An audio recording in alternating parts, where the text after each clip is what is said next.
member of the National Association of Teacher Educators. She received the Torch Award from Delta Sigma Theta Sorority Incorporated, the Lay Fellowship Service Award from the Big Bethel AME Church, Spelman's Local Service Award. Moreover, under President Jimmy Carter's leadership, she served as a cluster coordinator at Booker T. Washington High School in the Atlanta Project, and his wife chose her as a Rosalind Carter Honorary Fellow of the Emory Institute of Women's Study. The validation of her commitment to Black concerns in education was written by Dr. David Emig. He a retired executive director, for her retirement memory book. He says, "Your service to this association as a member of the board of directors and a member of the Commission on Multicultural Education helped craft one of the most far-reaching, important statements on multicultural education. No one model American in 1972. As she basks in her retirement years, she devotes more quality time to her family and friends, patronizing the arts and promoting historic preservation." In a biographical sketch for the 1941 Clark College Golden Anniversary Yearbook, she cited some principles with God's grace that continue to guide her journey. They are the following: "I make decisions based on decency rather than expediency. I strive for excellence rather than mediocrity. I believe actions should mirror words, and I prefer substance to superficiality." She's currently involved in the community as the chair of the Social Action Committee for Washington Park Community Club, the chair of the Education Committee for the Neighborhood Planning Unit, the committee member for the Washington Park Historic Committee, consultant to the Martin Luther King Ashby Street Merchants Association, advisory council at Clark Atlanta University Service Learning Center, the scholarship committee at the Big Bethel AME Church, steering committee for the historic West Side Village, and chair historic committee, the Neighborhood Task Force, a consortium of NPU's KL&T. So without further ado, here's Dr. Jenkins to introduce her. Well, you've got the facts. Now let me tell you about this treasure. First of all, I'd like to commend the School of Education for, first of all, honoring Dr. Dove. I think it's a fitting person to name this series for, because she represents what education is all about. I became acquainted with Pearlie Dove through my mother. And this was when Pearlie was at the YMCA. For a while, I lived in Atlanta. For some of you, I grew up sort of in Atlanta. And my mother came home constantly talking about this wonderful young lady. Oh, she was this, she was that. You ought to get that habit. You ought to do this like Pearlie, and you ought to do this like Pearlie, and Pearlie, and Pearlie, and Pearlie. Well, I couldn't believe this was a woman of perfection. I didn't like her very much from all of that description, because I didn't think I could ever reach imperfection. Well, we left Atlanta, and I could deal without hearing Pearlie Dove's name in our house for a while. Guess what? I came back and enrolled at Clark College. And who was I to meet? Again, Pearlie C. Dove. I said, oh my goodness, here is that stature that I have been trying to compete with, but couldn't because of my own imperfection. Well, let me tell you,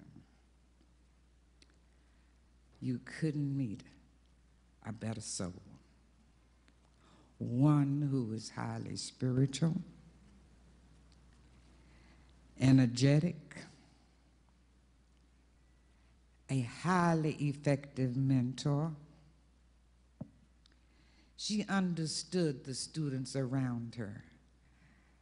She didn't pet us, but she cared for us, because I can tell you many times that we hooked horns. I didn't win, though. She always was the winner, and she was right in her guidance.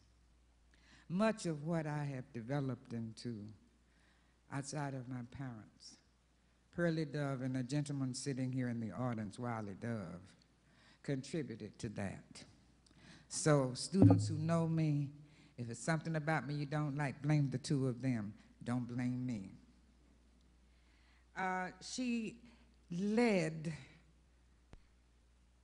not only at the institution, but she led in the community. She is a leader that was objective, well organized, and accomplished what she set out to do. She stayed on the course. I've never known her to get off the course. If she said she was going to do something, she did it, and she did it extremely well. Throughout her life, she has counseled, trained, not just classroom teachers, but administrators. And many of those who are out there working today had the hands of Pearlie C. Dove on them. She has super interpersonal skills and a civil activeness you couldn't beat. In fact, many times right now in the present, she's down at City Hall and she's in the cabinet, and in the, what do you call that meeting? What you call the meeting, Pearlie? Where you go to downtown? The city council meeting, that's what it is. She's there, pleading the cause and fighting for her fellow man. I will stop here because I speak of those attributes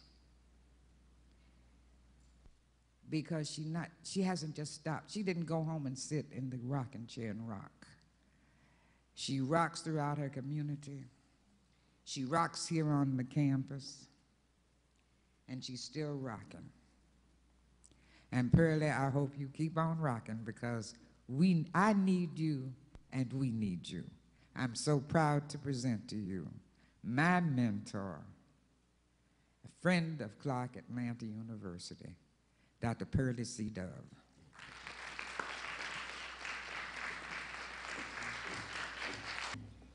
I want to thank those two young, lovely women for that beautiful introduction.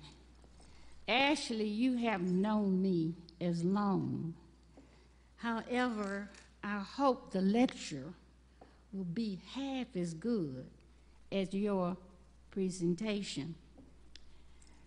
Now, Isabella, I've known for a long, long time in many different ways, but I can assure you that she is one of the proud students whose life I have touched. Now, first, I would like to thank the administration and Clark Atlanta University School of Education for instituting the Pearlie C. Dove Education Colloquium. Please accept my sincerest appreciation for such an honor. My extreme joy is tempered with a deep sense of humility because of the tremendous debt I owe so many who have supported me in all of my endeavors. Associate Dean Moffitt has a way of convincing me to do things I should do even when I think I don't have the capacity to do them. In typical fashion, no sooner than he brought me the good news about the honor, without skipping a beat, he conned me into agreeing to deliver the first lecture. Now, I am familiar with the term last lecture, offered at many colleges and universities. Now, just in case there are those among us who are not familiar with the term, it is a practice when a professor is asked to imagine he or she is about to give the last lecture of his or her life. Atlanta University School of Education was chosen as one of 12 institutions, only 2 private, in the nation to conduct a year-long institute for teachers who expected to become counselors. Simultaneously, in this same period, Clark College had moved a decade earlier from South Atlanta to its Atlantic University site campus. By 1957, the administrative organization was in the process of reorganizing. Dr. A. McFetus was relinquishing his post as chair of the Department of Education to become full-time dean of the college. Another trio, Wiley Bolden, Edward Brantley, and the speaker, carried out the mission begun by Dr. McFetus to get the teacher education programs nationally accredited and graduate students qualified to excel in any area of education they chose. 1975 was a benchmark for Clark. It became the first private Black undergraduate college in Georgia to have its teacher education programs accredited by NCATE. Dr. Rodney Reed, the first Black appointed senior administrative dean, College of Education, the Pennsylvania State University at University Park, Pennsylvania. And my former student, Mrs. Juanita Suttle, high school administrator, who received the Atlanta Journal-Cup Honors Teacher Award in 1992. Dr. Vivian Henderson, one of the nation's most respected educators and nationally recognized economist, joined the Clark College family as president in 1965. This was quite significant. The reason was, as an outcome of the Department of Education's national accreditation of its teacher education programs, and Dr. Henderson's participation in numerous national educational coalitions, Clark College was the recipient of several noteworthy grants. The one which benefited the Department of Education most was the Career Opportunities Project, popularly known as COP. It was a 5-year curriculum reform project and joint effort with the Atlanta Board of Education and Georgia State University. Its purpose was to prepare teacher aides and to encourage those in the program to at least